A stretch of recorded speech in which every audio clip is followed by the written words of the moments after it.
Bollette dei rifiuti più leggere per i residenti di Rossano Veneto, che in questo 2017 potranno usufruire di un'importante riduzione dei costi.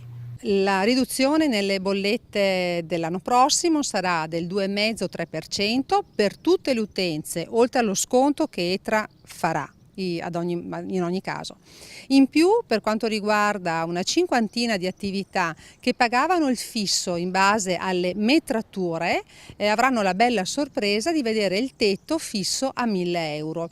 Al momento il tetto era 1.450 e invece dal prossimo anno si troveranno 450 euro in meno, ed è grazie al lavoro che tutti i nostri concittadini stanno facendo per poter conferire in modo differenziato.